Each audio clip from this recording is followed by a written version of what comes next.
What's going on, everyone? Thanks so much for tuning in to another episode of the Ducks Dish podcast. I'm your host, Max Torres with Scoop Duck on 3, coming to you on a Victory Monday, September 29th, as Oregon goes into Happy Valley to defeat Penn State 30-24 in double overtime. One of the craziest games I have seen in my career covering the Oregon Ducks. Man, oh man, what a night it was in State College. And joining me to break it all down is Scoop Duck owner and publisher Justin Hopkins. J-Hop, how are you? Well, as you know, and I think as I say often, these are a lot easier to do when you win, right? It'd be a little different podcast if Oregon had not been able to hang on there and get the dub, but that wasn't the case. So it's been, I don't know for you, it's been a pretty fun Saturday night, Sunday, and so far Monday morning, just kind of, seeing the mood of everybody, seeing how excited fans are, everybody calling Dan a psycho, all the good stuff that we're seeing out there.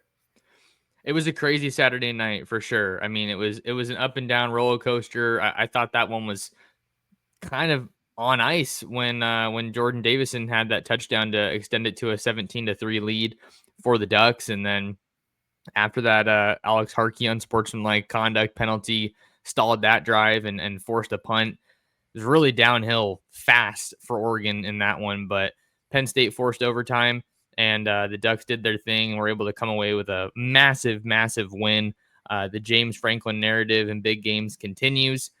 Drew Aller's pick obviously was the nail in the coffin for the Nittany Lions, but when I look at this game, Justin, I don't know how we can start anywhere other than the game that we saw from Dante Moore, because my God, what a game he played.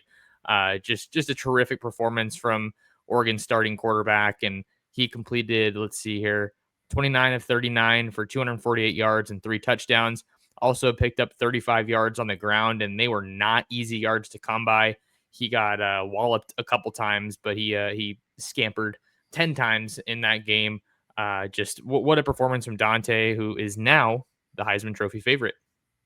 Yeah, and that's exactly what that was. That was his Heisman moment, right? I mean, I think from here on out, moving forward, it feels like it's his Heisman to lose. And yeah, we're talking about him being the Heisman favorite, but those are just, maybe on a couple betting sites or in the opinions of some national media. And I don't blame him.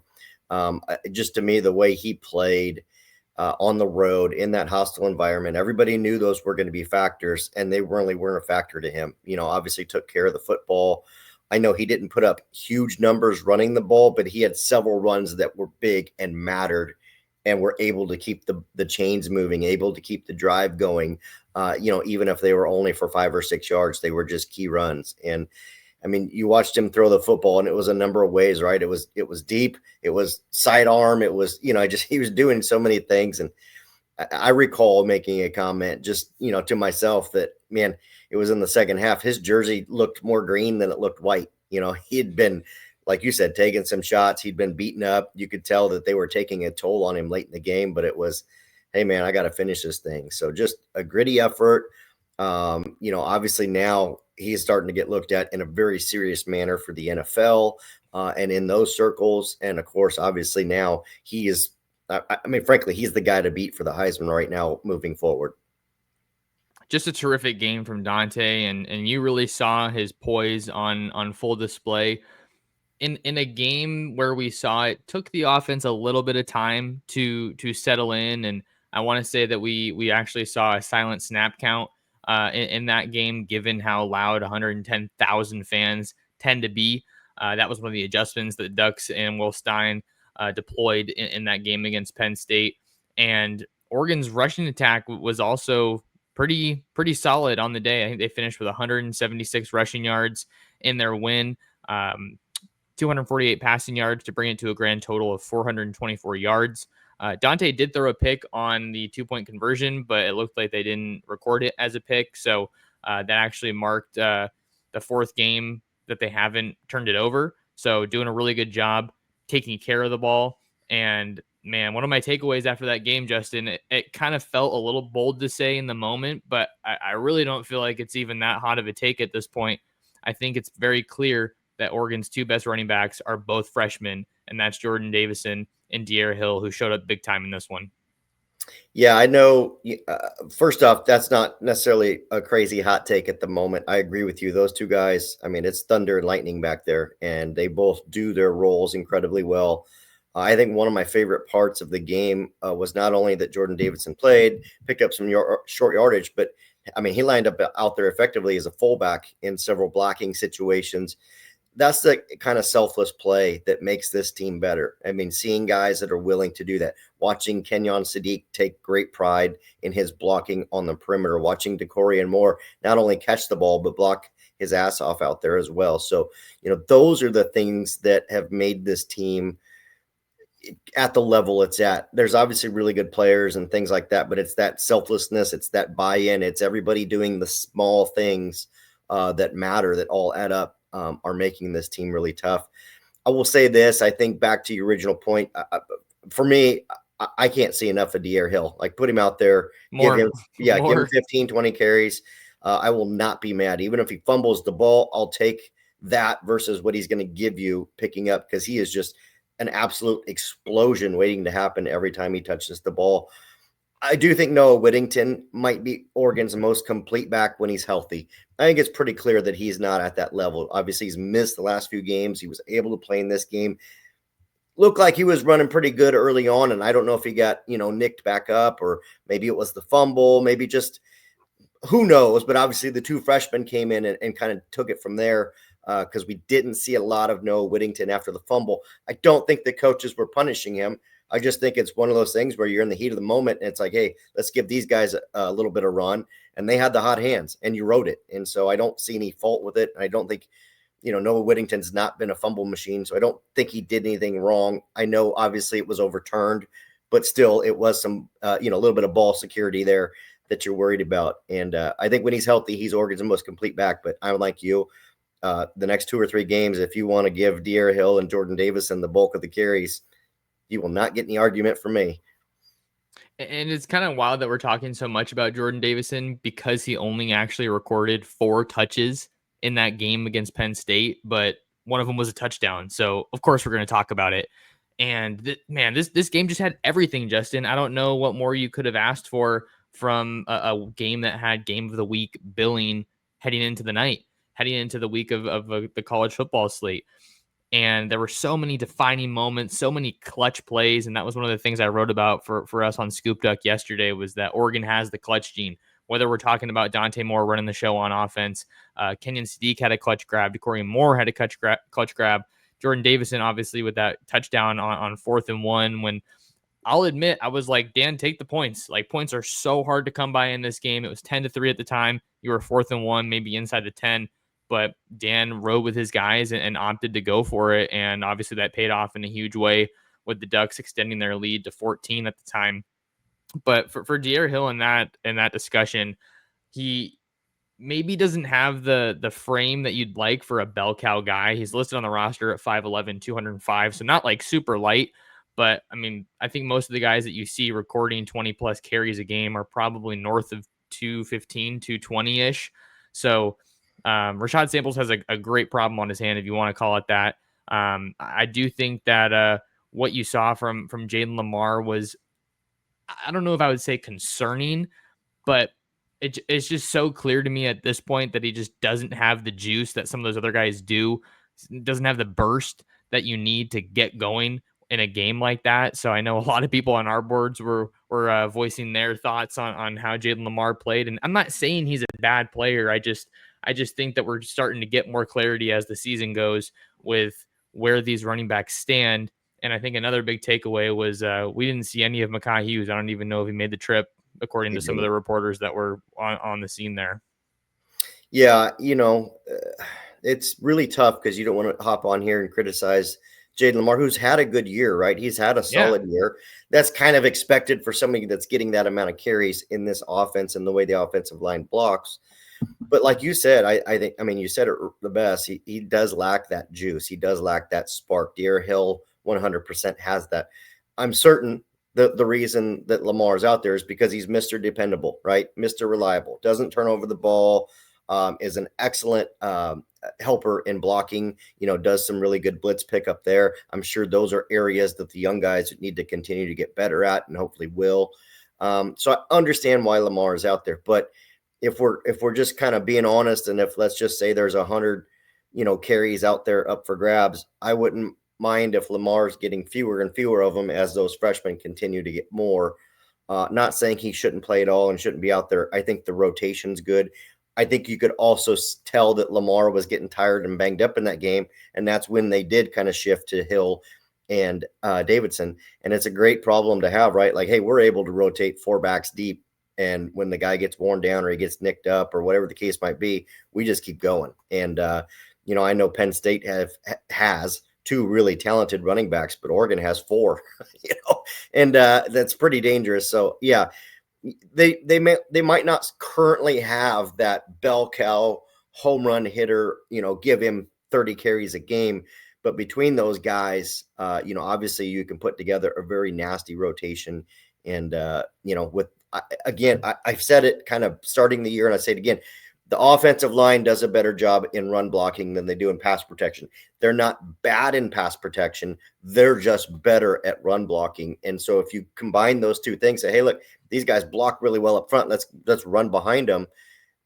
It just makes the whole offense go. Dante Moore is going to see, a lot more one-on-ones on the edges and things like that make him a better quarterback.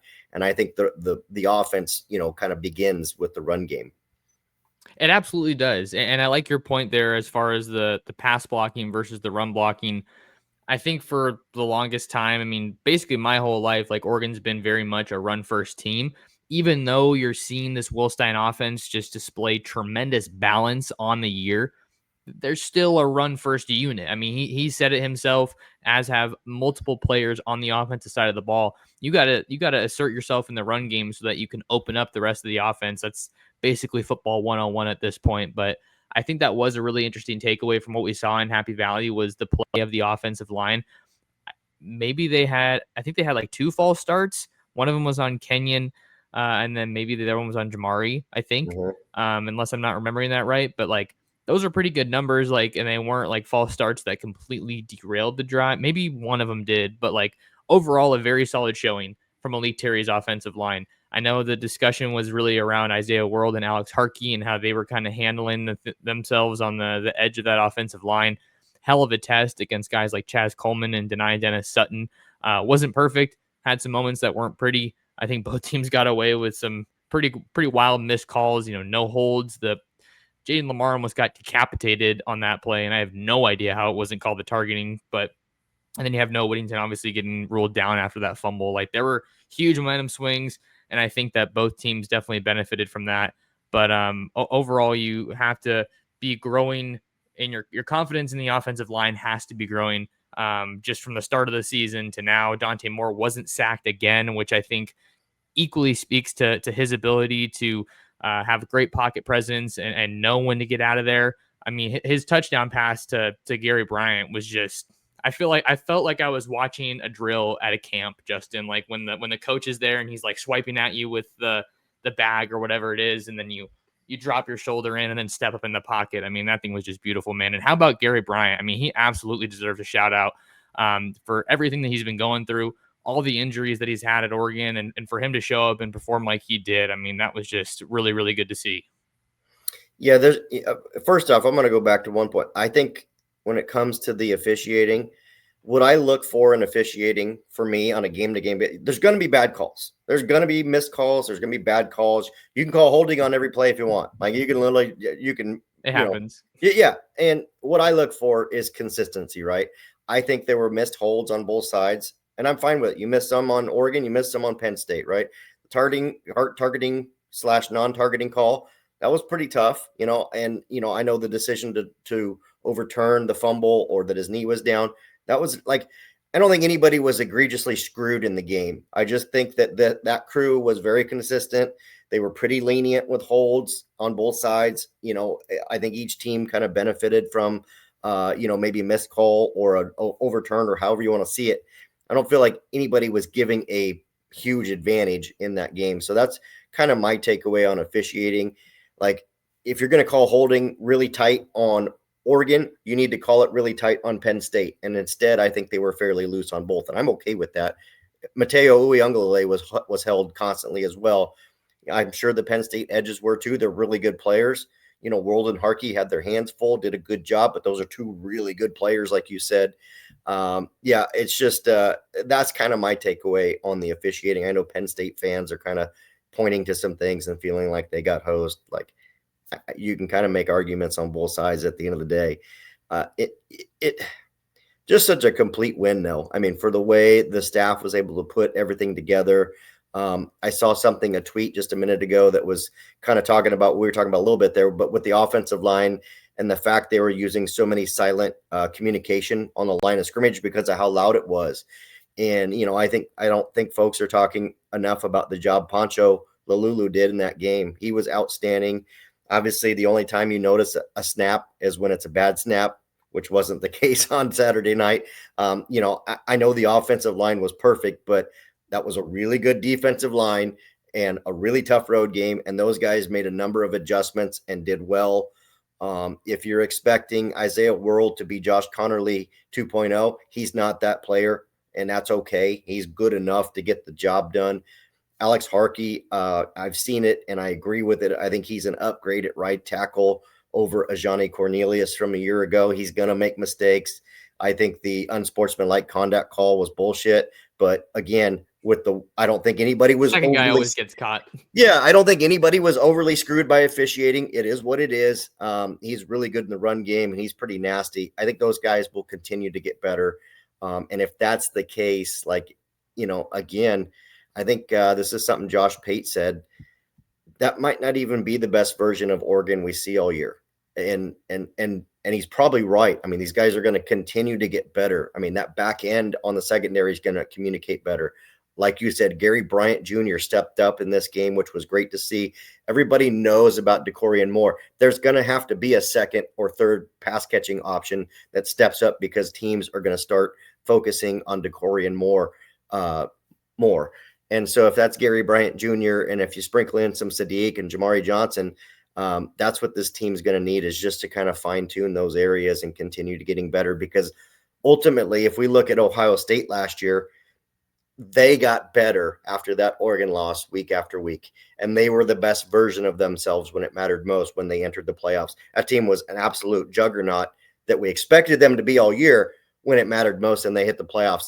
They obviously buzzed right through everybody, and that's kind of maybe what you're hoping for with this Oregon team, is that, hey, that might not even be the best version of Oregon that we saw beat Penn State in Happy Valley Saturday night.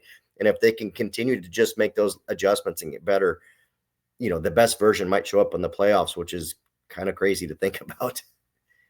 We'll have plenty more on Oregon against Penn State, hopping over to the defensive side of the ball right after this. Duck fans, are you going to an Oregon game this season? If you are, the Oakway Lifestyle Center at the corner of Oakway and Coburg is the destination for Duck fans. Whatever you're looking for, they've got it all. Get a bite to eat at Center for Brewing or PF Chang's. Check out shops like Lululemon or Nordstrom Rack. Need a place to stay? Book your lodging at the Hyatt Place at Oakway Center and visit their rooftop bar. The Oakway Lifestyle Center is walking distance from Autzen Stadium, has something for everybody, and is a great post-game place to celebrate another Duck victory. Max Torres and Justin Hopkins of Scoop Duck on 3 back with you here on a Victory Monday, breaking down Oregon's massive win over Penn State on the road in Happy Valley. Before we continue with the pod, just got to take a second to let you guys know we got a lot of awesome content up on Scoop Duck on 3 right now. From Justin and myself, I got a lot of great reactions from Oregon commits to the game, including 5-star edge Tank Jones, who was kind enough to get back to me while he was on a visit to Texas A&M for whatever that's worth. But we got national columns and other people chiming in. So, and the message boards are just absolutely on fire, Justin, with all these Duck fans wanting to talk about this win. So just got to make sure I tell people that there's no better time than now to check us out at Scoop Duck, especially with Indiana coming to town next weekend. No, you're right. I mean, obviously I started Scoop Duck from nothing. And I'm just so proud of where it is today, because like you said, being able for it to get big enough, to hire you and add you full time to the squad, what Steve Wiltfong brings to the table, Pete Nakos, Brett McMurphy, I just, again, can't speak well enough to how much you're getting for basically the same amount, every month. So yeah, Scoop Duck's in a phenomenal place. And like you said, the message board is absolutely hopping right now. People are just, people are happy, and that's a good thing.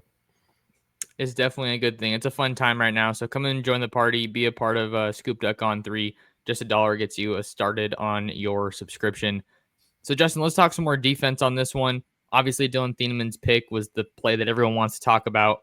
But really, I think the discussion has to start with how Oregon bottled up the run. I mean, for them to go from 297 yards in the Big Ten title game last year to just 139 yards against Penn State, 4 yards a carry, was just tremendous. And that was something that you knew they were going to have to do if they were going to come out of Happy Valley with a win, and they did. And you had some of the usual suspects just have great games. Mateo, Tatum. I mean, God, you can't say enough good things about Tatum. I've been trying to bang that drum for a while now. I mean, he's just a terrific player. Amari Washington looked great, but those are the usual guys, right? Like you got to look at Bear Alexander, who had his best game as a Duck far and away.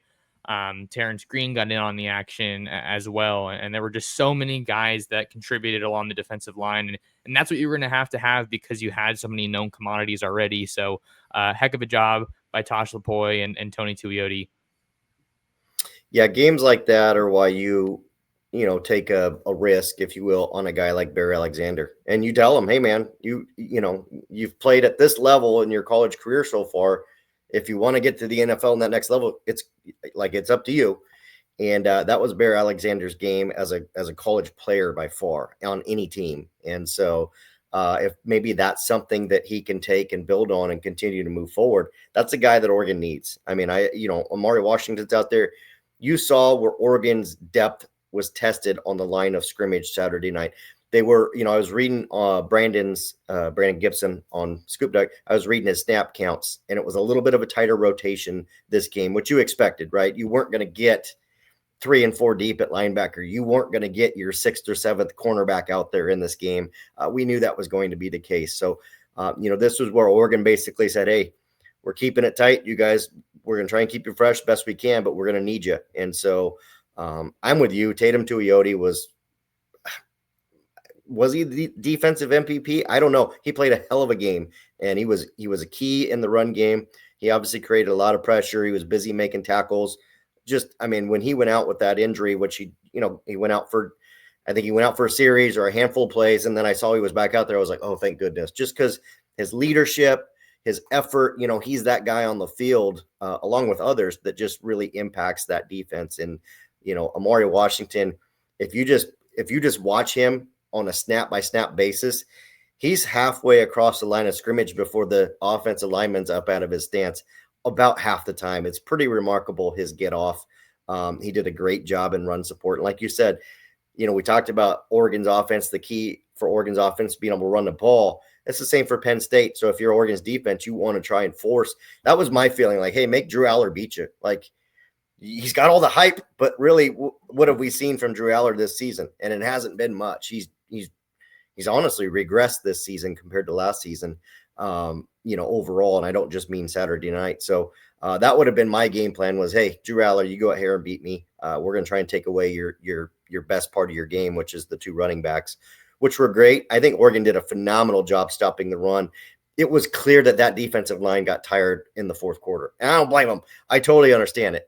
But you could see that Penn State was kind of feeding off some of the juice of the crowd, because I'm sure the offensive line was tired too, but you could see they were kind of feeding off that juice a little bit and wearing down, and that's where the run game kind of got going for them. That's when they were able to close that gap on Oregon. I thought the Ducks were going to run away with it. I think we all did, and credit Penn State, they fought back. But Bear Alexander, Tatum Tuioti, Mateo's a stud no matter what every week. Just a phenomenal defensive performance, really. And if you're looking at the snap counts here, Justin, from PFF, about I had the story up earlier today, just kind of breaking down the grades and the snap counts, which are really important now because we're getting clarity on who is at the top of the rotation and who is kind of on the outside looking in, right? Dylan Thienemann and Mateo Uyunglele played all 60 of Oregon's defensive snaps. You had Tatum at 57, and then how about this? True freshman Brandon Finney Jr., 53 snaps of the 60 total defensive snaps against Penn State. You can't say enough about how well they did against the run. I know that it's been talked about a lot on Twitter, but the cornerbacks didn't allow a single completion in this game. Obviously, the deep shot where Devontae Ross took the top off the defense, you had, I think, a pair of safeties and Thieneman and Lopa in coverage on that one. So the fact that we're saying Brandon Finney's name so rarely or seldom says a whole heck of a lot about how he's playing. I mean, the only time you really say his name is when he comes up and run support or he's in coverage when they're trying to throw at him and they're just not throwing at him, or Ife Obadegwu in this one. So just a great job by them all around against Penn State. And I think that I have to give a little bit of a tip of the cap to Andy Kotelnicki. I mean, he had some tremendous play calls in this one. That call, I don't know if it was the one that forced overtime or which one it was, but it was Ross's second touchdown when he came around on the little pop pass. I mean, that thing was just tremendous. So Oregon's defense got it done. You felt like Drew Aller was going to turn it over. There was going to be some turnover with the level of defense that Oregon was playing, and Dylan Thieneman answered the call when the game was on the line. Yeah, my comment on Finney is this. He's not just a good true freshman cornerback. He's a really good cornerback, and you can remove the true freshman from that. I mean, he's, both you and I were advertising him, before the season started, like, hey, watch this guy. He's pretty good. We're hearing a lot of things about Finney, and he's been better than advertised. He's been better than I expected. And, again, yeah, he's a true freshman, but it doesn't matter. Just remove that from. He's a great cornerback in college football, and it's amazing that he's only played 5 games in his career. Ife Obadegwu, I thought for sure he was going to be that. He's definitely been the guy too. Like, he's not being overshadowed. Those are just 2 really good corners, and I think for Oregon, for Dan Lanning, for Tosh Lupoy, for Chris Hampton, the ability of those guys to play at the level they have as corners has really allowed them to do some more things in the back end. And I mean, from the safeties, because we're definitely seeing them do, a little bit more of that Tampa 2, cover 2, 3 safety look, being able to move Thieneman around almost as like, a plus linebacker that's maybe a bit deeper, which allows him to get up quicker and run support if needed. Obviously, he can still drop if needed to be, help deep in the secondary. And Aaron Flowers, there's another guy who's really emerged. I mean, he's been great. We're busy talking about these guys, and it's like, man, Aaron Flowers, I know Thieneman made the interception, but I don't know if anybody paid attention. He was absolutely clearing out the guy that was supposed to catch the ball. I think it was a tight end for Penn State. He absolutely smoked him. In case that ball happened to get to him, he wasn't going to hold on to the ball. Aaron Flowers cleared him on that game-winning interception from Thieneman. So, and I know it's kind of an unpopular opinion. People were so down on Jaden Kennedy. He hasn't made any mistakes. Like, maybe he's not the superstar, but you don't need 11 superstars, right? You can use a guy that's just like dependable and doesn't make mistakes, and that's exactly what he's done. He had some huge tackles. He's a willing tackler, ready to come up. And unfortunately, on that long touchdown that was basically blown coverage by the 2 safeties, it was Thieneman and Lopa. It wasn't even Kennedy that was back there. So, again, it's pretty crazy to me that Oregon's starting 5 new players in the secondary, and it's frankly a massive upgrade over last year. And I mean, are we at that point where we can feel pretty confident in saying that? Because that was a huge discussion point. Like, the whole offseason is like, hey, you lost a lot of veterans.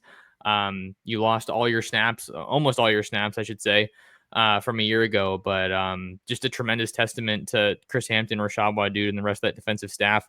If you're talking about Kennedy, we can kind of talk about him in the same light as Bear Alexander. Both Bear Alexander and Jaden Kennedy pretty clearly are playing better football than where they were before they got to Oregon. And that just comes down to coaching and also the talent that you're surrounded by.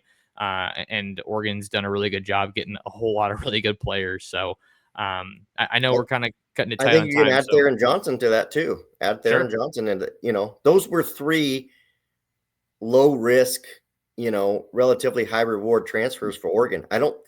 They didn't give any of them a lot of money, but they gave them an opportunity for games like this to elevate their NFL stock. And that's what you do. I think, Like if we made an argument and you said, "Oh man, Ife Obadegu went down for half a game or whatever," you feel pretty good about Theron Johnson stepping in and probably not missing much of a beat, or Jaden Kennedy, or if Amari Washington's hurt for a series or whatever, Barry Alexander can go out there and do the job, and that's what makes this team really tough, is that depth and the fact that there's not much fall off, between the ones, twos, and whatever. Yeah, it's the depth that you want as a coaching staff, and Oregon's got a pretty good amount of it right now on both sides of the ball, which is going to be key when they face the Indiana Hoosiers, who come to Eugene not this weekend but next weekend. That kickoff time just got announced for 12:30 p.m. Pacific on CBS. We were hoping for the night game. I think they gave it to Michigan against USC. I want to say so. Whatever that is, we'll see Lincoln Riley maybe squander that one away again, like the Illinois game. But anything to add here, Now Justin, he before can't we bitch leave? about having to play so early or something. So poor Lincoln. Any final thoughts here before we get out of here? No, love the win. I think you and I can talk about it more this week. Obviously, we got a bye, so we got to fill in the week a little bit like we don't normally do. That Indiana game is going to be fun, but it's 2 weeks out. Last thing maybe I'll say, special teams, it was first glitch there at Penn State. Obviously, the shank punt and then the missed field goal wasn't awful, but wasn't great. So hopefully they can clean that up moving forward. Yeah, maybe that'll be something they work on here in the bye. Indiana's also on a bye, so it'll be interesting to see how both of those teams come out when they clash at Autzen Stadium on October 11th. But if you guys want to find more of Justin, you can follow him at jhopkinssd. Find me anywhere at mtorresports. Subscribe to the Scoop Duck on their YouTube channel. And while you're at it, come and see us at scoopduck.com and join the party. But until next time, share the show, and thank you so much for tuning in to the Duck Dish Podcast.